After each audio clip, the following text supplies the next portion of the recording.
Tema kita hari ini adalah seri yang ketiga untuk siapakah sesamaku dengan subtema penolongku. Yang pertama adalah subtemanya belas kasihan.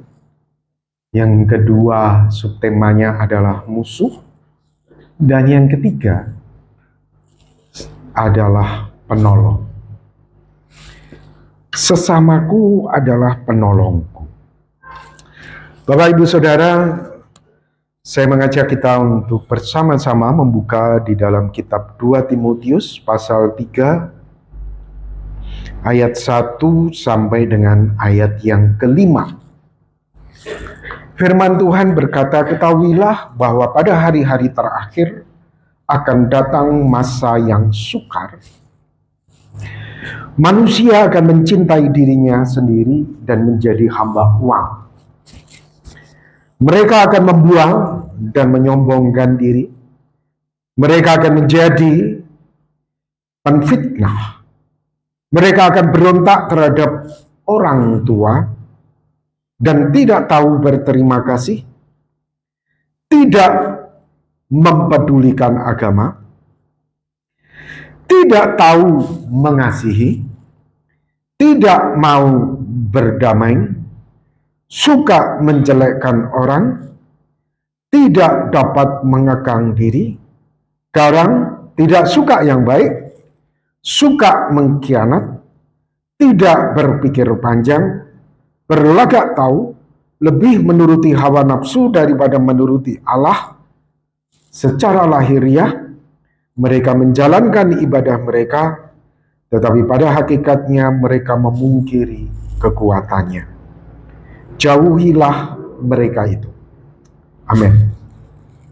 Bapak Ibu Saudara yang dikasihi oleh Tuhan, apa yang disampaikan oleh Paulus 2000 tahun yang lalu, saya percaya hari ini sudah menjadi bagian dari masyarakat modern ini. Poin-poin ini semua. Mungkin kalau 100 tahun yang lalu kita menyaksikan orang hidup bangun pagi, pergi ke kebun hanya untuk makan hari itu. Itu sudah cukup, yang penting sehat. Tapi mungkin hari ini kita nggak temukan lagi itu, Bapak Ibu Saudara. Karena yang dicari bukan hanya cukup makan dan pakaian, yang dicari adalah Lamborghini, yang dicari adalah kemewahan, supaya bisa ditonton, dilihat oleh banyak orang. Saudara, mirip sekali ya, apa yang dikatakan oleh Paulus 2000 tahun yang lalu. Hari ini sudah melekat di dalam manusia modern di mana kita hidup. Manusia akan mencintai dirinya sendiri, menjadi hamba uang. Mereka akan membual, menyombongkan diri, bla bla bla bla, semuanya, saudara. Dan di situ dikatakan tidak tahu berterima kasih, memberontak terhadap orang tua, dan banyak hal. Dan pagi hari ini, Bapak Ibu Saudara, kita akan belajar bersama-sama tentang satu tema bahwa sesama kita itu bukan hanya musuh, tetapi penolong kita. Saudara, korban adalah orang Yahudi, kisah Samaria ini. Dan penolongnya adalah orang Samaria, yang dibenci oleh orang Yahudi, dan tentunya juga Samaria ini merasa tidak nyaman kalau dekat dengan orang Yahudi. Orang Yahudi benci orang Samaria dan tidak mau bergaul dengan mereka. Justru mereka ini, saudara, terjadi komunikasi di mana orang Samaria yang dibenci oleh orang Yahudi ini justru menolong musuhnya. Saudara, satu kondisi, coba kita renungkan bersama-sama. Andaikan Bapak Ibu Saudara, ini andaikan, karena ini banyak realitanya memang seperti itu. Orang Samaria ini sudah menolong dia, merawat dia, mau rugi, mau keluar uang, keluar harta untuk merawat ini orang. Dia sembuh, saudara. Dia sembuh. Kira-kira bisa enggak kebenciannya itu terhadap Samaria itu enggak hilang? Ini kita berandai-andai. Ada yang memang saudara bisa hilang. Oh, orang itu baik ya. Sehingga akhirnya kita bisa, yang tadinya tidak suka, kita bisa melunak, sehingga kita bisa berbuat baik juga kepada dia. Tetapi sebaliknya saudara, ada orang-orang juga kebenciannya itu nggak hilang. Walaupun orang ini itu sudah berkorban, sudah berbuat baik, ya, kebenciannya, kemarahannya itu tidak pernah hilang. Bahkan mungkin saudara, orang ini bisa aja menjadi tipe tidak tahu berterima kasih. Bisa saja itu. Nah saudara, ingat, kita ini sebetulnya juga orang orang Yahudi ini. Di sekitar kita itu banyak penolong kita. Banyak orang yang sudah berkorban untuk kita. Banyak orang yang mau memberikan tempat kepada kita. Tetapi saudara, jangan sampai saudara ciri-ciri manusia di akhir zaman itu, yaitu salah satunya tidak tahu berterima kasih, itu melekat kepada kita. Jangan sampai itu terjadi. Saudara, pemazmur pernah menghadapi itu. Dan pemazmur membawa perkaranya kepada Tuhan dengan mengatakan, mereka membalas kebaikanku dengan kejahatan. Perasaan bulus mencekam aku. Tetapi aku ketika mereka sakit, ya, anggap saja saudara, ini pemazmur ya. Ini orang yang dikatakan ditolong oleh pemazmur. Ketika mereka sakit, kata pemazmur, aku memakai pakaian kabung. Aku menyiksa diriku dengan berpuasa. Doaku kembali timbul dalam dadaku. Seolah-olah temanku atau saudaraku lah yang sakit. Saudara, kisah orang Samaria ini mirip ya. Dia keluar duit buat orang ini seolah-olah saudaranya sendiri. Seolah-olah teman dekatnya. Dia keluar uang juga buat pemilik penginapan. Nanti kalau aku balik, kamu ada keluar ongkos lagi, kamu tagih sama aku. Luar biasa saudara. Ini yang dilakukan oleh pemazmur juga. Demikianlah aku berlaku seperti orang yang berkeluh kesah karena kematian ibu. Demikianlah aku tunduk dengan pakaian kabung. Tetapi ketika aku tersandung jatuh. Jadi orang Samaria itu kemudian setelah menolong orang Yahudi ini, saudara, di dalam kisah pemazmur ini, orang itu sekarang sehat, kuat. Kemudian orang Samaria ini terjatuh dan tersandung, saudara. Sebaliknya apa yang dilakukannya olehnya? Bersukacitalah mereka dan berkerumun melawan aku. Wow. Orang-orang asing yang tidak aku kenal menista aku dengan tidak henti-hentinya. Kumpulin orang lagi. Memfitnah lagi. Mempengaruhi banyak orang lagi. Dengan fasik mereka mengolok-olok terus. Menggertakkan giginya terhadap aku. Saudara, kita itu sebetulnya juga mirip dengan orang Samaria. Di sekitar kita itu banyak orang-orang yang sebetulnya itu menolong kita. Tapi karena keegoisan kita, karena kedagingan kita, kita nggak mau tahu, kita nggak mau berterima kasih. Justru sebaliknya, saudara, penolong kita ketika mereka tersandung, kita justru semakin menekan dan menekan mereka. Saudara, ada berita, ini terjadi di Sumatera Utara, saudara. Awalnya digaji untuk urus nenek. Pembantu ini malah ingin kuasai harta majikan, rumah direbut. Saudara, kalau ikutin berita ini, ada seorang bapak, dia memohon kepada anak dari tuan rumah ini untuk dipekerjakan menjaga nenek itu. Saudara, orang ini kasihan. Akhirnya ya sudahlah, karena dia tinggal dengan neneknya itu jauh, saudara. Makanya akhirnya orang ini diterima untuk merawat. Tapi saudara, terindikasi tampaknya orang ini jahat, ya.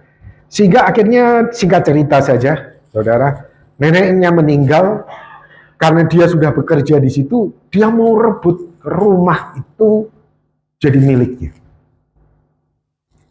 Dengan lain kata, saya katakan orang ini benar-benar tidak tahu terima kasih, ya. Udah dibantu, udah ditolong, dikasih kerjaan.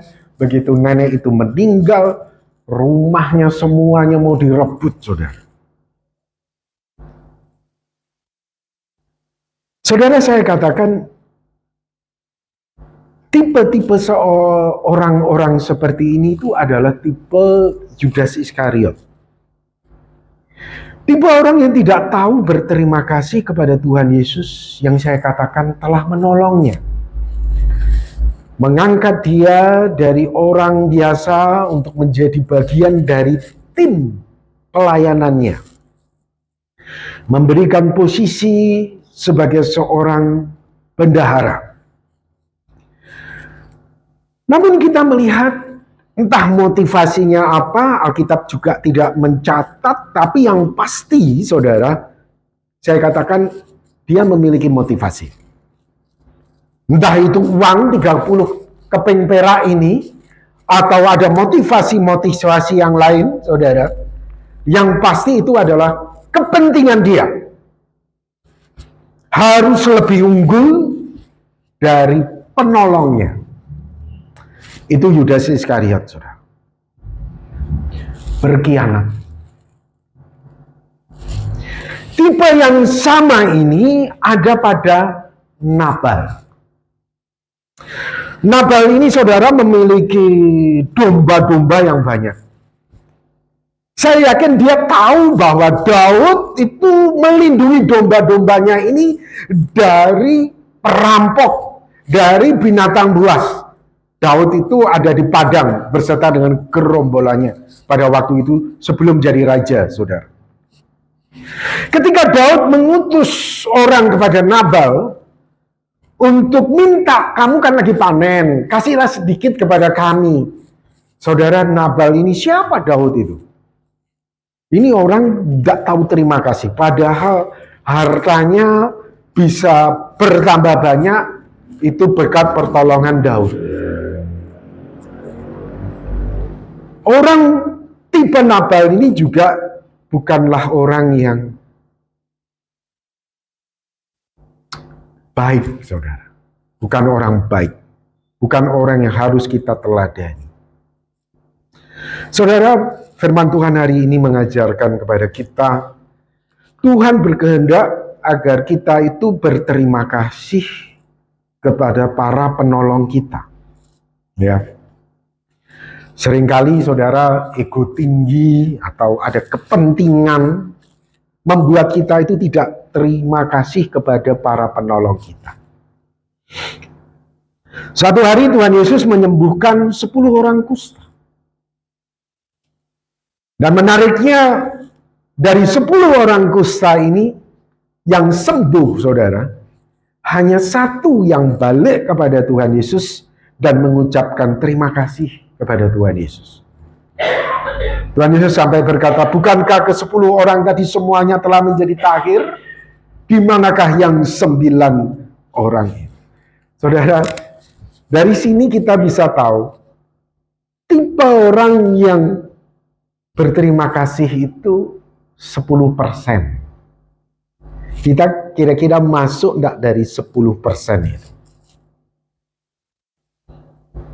Ya. Kita kira-kira masuk enggak dari 10% itu? Saudara, Tuhan ingin kita menjadi orang yang tahu berterima kasih kepada para penolong kita. Nah, sekarang kita berandai-andai lagi, Bapak Ibu Saudara. Pak Robi, aku ini sudah berterima kasih dan berusaha untuk terus berterima kasih kepada para penolongku. Ya. Namun penolongku ini, Pak Robi, dia memang menolongku. Dia membawa aku keluar dari kondisi yang sulit. Namun sekarang penolongku ini merasa bahwa aku itu harus bayar utang sama dia. Nah, sekarang gimana, saudara? Sekarang bagaimana kita bersikap berhadapan dengan penolong kita? Yang ternyata penolong kita itu arogan, saudara. Kamu itu dulu kutolong lo ya. Kamu itu dulu kutolong lo ya. Ya, kamu itu harus balas budi sama aku. Betul enggak, saudara? Banyak penolong kita itu betul-betul baik. Betul-betul tulus juga. Tapi juga banyak penolong kita itu ternyata, saudara, tidak tulus di dalam dia menolong kita. Bagaimana kita bersikap terhadap penolong kita yang arogan, yang menuntut secara tidak wajar, saudara. Yang pertama, saudara, saya katakan, mari kita belajar untuk bijak dalam berelasi. Di dalam Amsal 27 ayat 12, kalau orang bijak melihat malapetaka, bersembunyilah ia. Tetapi orang yang tak berpengalaman berjalan terus selalu kena celaka. Saudara, kita telah berusaha untuk menjadi orang baik. Kita sekarang mau menjadi orang yang tahu berterima kasih. Sekarang penolong kita itu arogan banget. Ya, saudara, kita lihat, waduh, ini tidak bagus ini ke depan. Ini tidak bagus. Saudara, Alkitab mengajarkan kita harus bijak-bijak dalam berelasi berarti. Ini pernah juga dialami oleh Daud sebelum dia menjadi raja. Daud diangkat oleh Raja Saul, saudara, untuk bisa memiliki karir yang cemerlang di dalam kerajaannya. Bahkan Saul memberikan anak perempuannya kepada Daud. Jadi Saul ini adalah mertua Daud, saudara. Namun karena Saul ini merasa Daud ini mengganggu tahtanya, mengganggu karirnya, sehingga Saul ini berniat untuk membunuh Daud.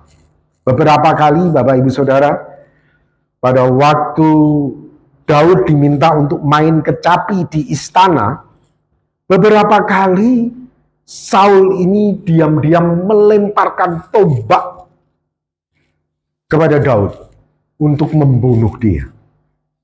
Wah, Daud melihat gelagat yang gak baik. Ini mertuaku. Ini penolongku. Ini orang yang ngangkat karir hidupku.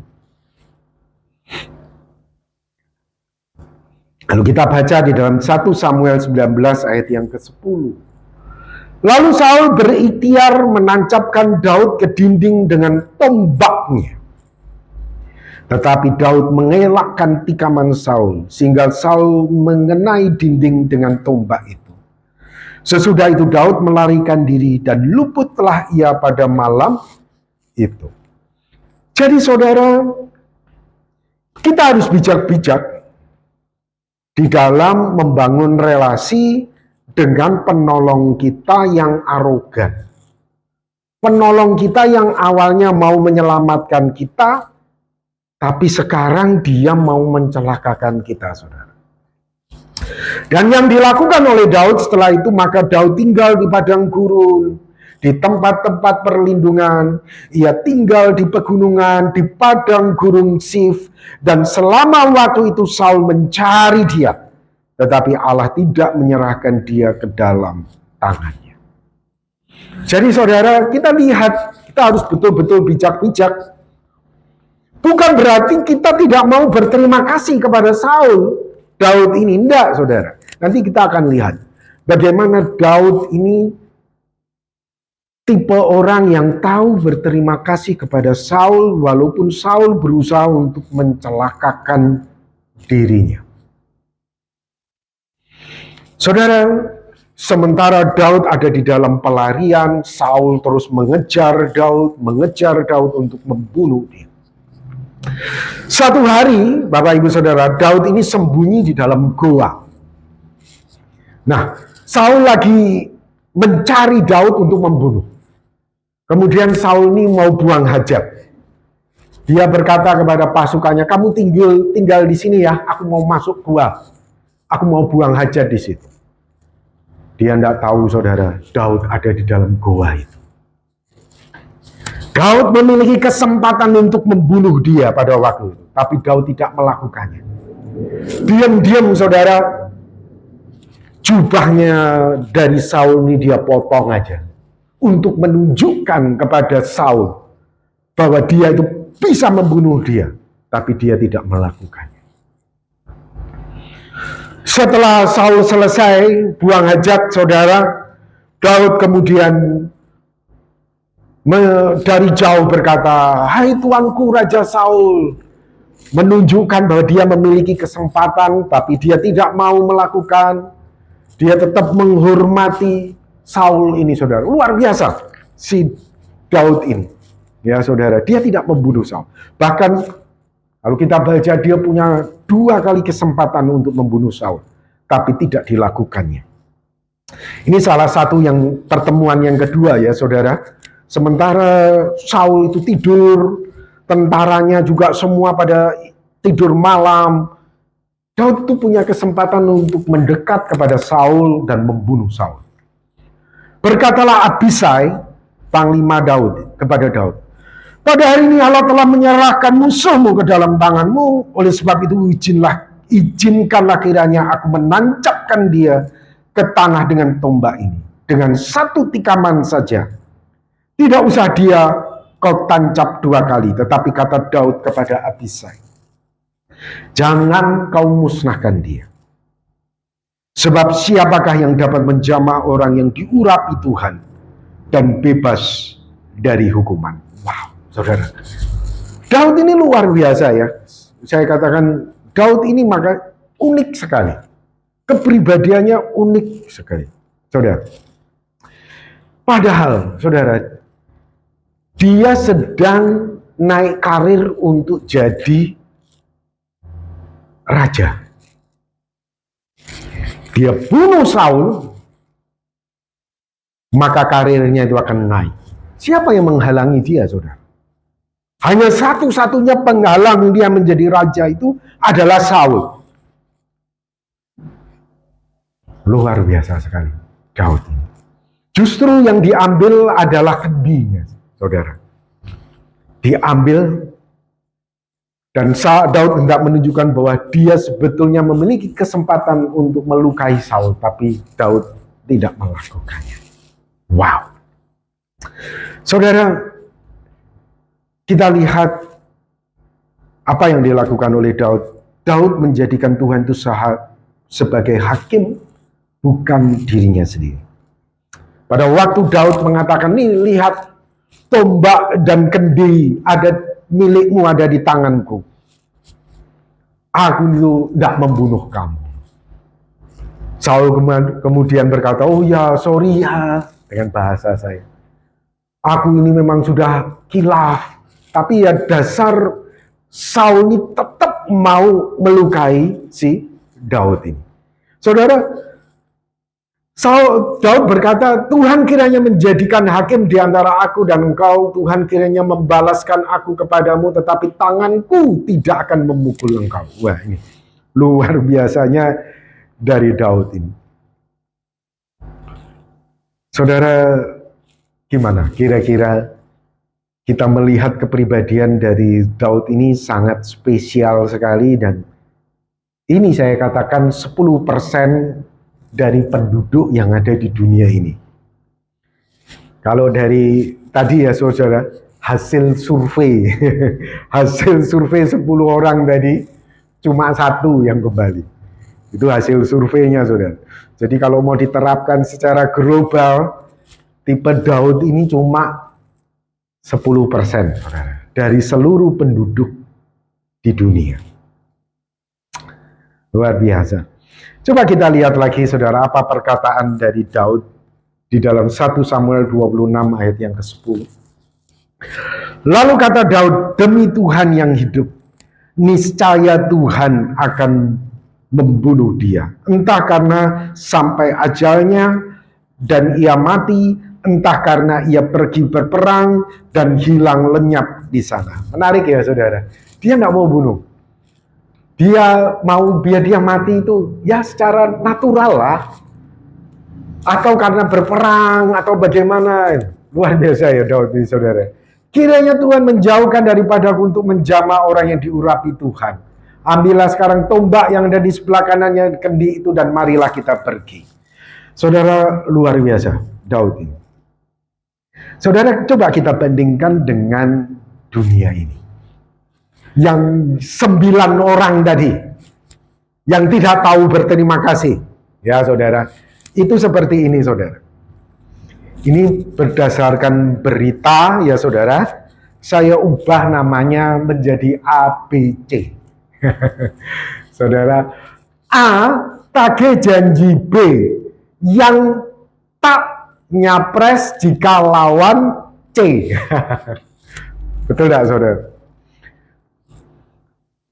Ini orang pernah ditolong. Ini orang pernah diangkat. Bahkan pernah dia berjanji tidak akan jadi saingan, saudara. Dan kita bisa tahu ya saudara, ini tipe dunia memang. Ketika dia lihat kesempatan, oh ini karirku ini karirku ini. Saudara, ini dunia, saudara.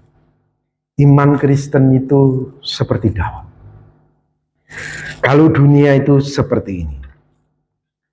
Aku punya kesempatan untuk karirku naik dengan cara mengalahkan karir penolongku. Ini bahasa dunia, saudara. Ya. Memang 1% saja. Idealnya adalah karirku diangkat oleh penolongku. Maka sebagai balas budi aku mendukung karir penolongku. Seharusnya begitu, saudara. Idealnya. Memang Alkitab sudah katakan sedikit orang, saudara, memiliki kualitas seperti Daud ini. Saya katakan apa yang dilakukan oleh Daud ini luar biasa, saudara. Sebetulnya dia ketika dia bunuh ini orang, karirnya itu udah naik, saudara, melesat ke atas. Tapi dia tidak melakukannya.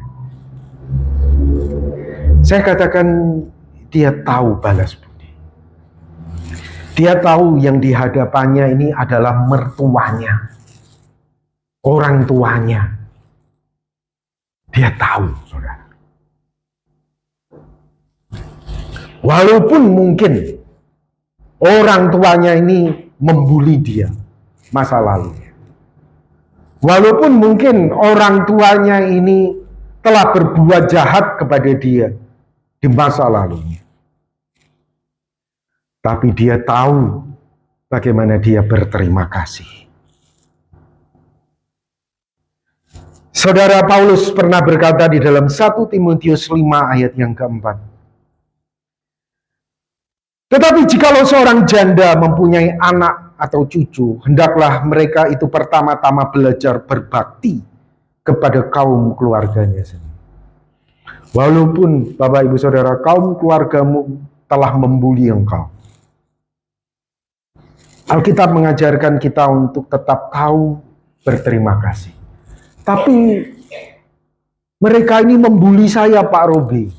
Ya, kalau kamu tahu dia membuli kamu, kamu bijak-bijaklah dalam berelasi.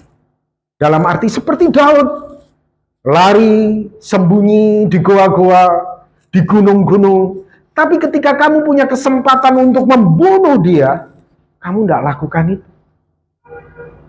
Kamu nggak lakukan itu, tapi kamu memberikan tempat kepada Bapak sebagai hakim, bukan tanganmu sendiri. Itu yang dilakukan oleh Daud, saudara. Dan membalas budi orang tua dan nenek mereka, karena itulah yang berkenan kepada Allah. Karena itulah yang berkenan kepada Allah. Walaupun saudara, kira-kira jadi Daud ini sakit hati enggak? Sakit, saudara. Sebab walaupun Daud itu bisa harusnya bisa membunuh Saul, tapi Saul selalu mengejar, selalu mencari-cari si Daud. Sampai Daud ini harus lari ke daerah Filistin, menjadi teman orang-orang Filistin. Padahal Filistin ini musuhan, saudara, sama Israel. Sehingga saudara, ketika Daud ini ada di Filistin, justru pada waktu itu Saul tidak kejar-kejar lagi. Ya sudah, Daud tinggal sama orang-orang Filistin. Ya, bijak-bijaklah kita ini berelasi, saudara, dengan para pembuli kita. Yang mungkin dulu dia memang adalah penolong kita. Yang mungkin dulu dia adalah yang menyelamatkan kita. Tapi kita harus bijak-bijak. Tapi ketika kita memiliki kesempatan untuk berbuat jahat, jangan kamu lakukan. Idealnya, saudara, anak Tuhan itu seperti Daud ini. Saya katakan Daud juga pasti bukanlah orang yang sempurna. Dia juga berusaha untuk menjadi sempurna. Kita tahu waktu Daud berhadapan dengan Nabal, Daud hampir membunuh Nabal. Saya kira di dalam dirinya itu ada dorongan juga untuk membinasakanmu. Saya yakin. Tapi di satu sisi antara baik dan buruk bergejolak di dalam dirinya. Tapi Daud mampu tampil sebagai seorang pemenang. Menempatkan Bapak sebagai hakim antara dia dan Saul, saudara. Nah, heran pada akhirnya, saudara, Tuhan mengangkat Daud menjadi raja. Tentang Daud, Allah telah menyatakan, aku telah mendapat Daud bin Isai, seorang yang berkenan di hatiku, dan yang melakukan segala kehendakku. Bapak Ibu Saudara yang dikasihi oleh Tuhan, tidak heran saudara, Daud begitu sangat melekat di hati Tuhan. Karena memang memiliki kepribadian yang saya katakan unik. Kepribadian yang luar biasa, saudara. Tahu berterima kasih terhadap orang tuanya sendiri yang walaupun telah membuli dia. Luar biasa, saudara. Saudara, ini yang Tuhan juga ingin kita lakukan di dalam hidup kita. Menjadi pribadi yang tahu berterima kasih. Kita belajar level yang pertama, saudara. Terima kasih kepada penolong kita yang tidak membuli kita. Seringkali kepada penolong kita yang tidak membuli kita aja, kita nggak mau terima kasih. Karena egonya kita, karena kepentingan kita pribadi, saudara. Level pertama itu kita belajar. Nanti baru yang kedua, kepada penolong kita yang membuli kita. Saudara, Tuhan ingin kita bisa menjadi seperti Daud. Amin. Mari kita akan berdoa bersama-sama. Tuhan, kami berterima kasih untuk firman yang Tuhan sudah ajarkan kepada kami di tengah-tengah kehidupan manusia modern yang tidak tahu berterima kasih. Tolong kami untuk kami menjadi pribadi yang tahu berterima kasih kepada para penolong kami yang baik hati, dan juga kepada penolong kami yang tidak baik hatinya. Tolonglah kami ya Tuhan untuk menjadi anak-anak-Mu, untuk kami bisa menjalankan firman-Mu ini. Berkatilah jemaat di dalam nama Tuhan Yesus Kristus kami berdoa. Amin. Saya kembalikan kepada yang memulai.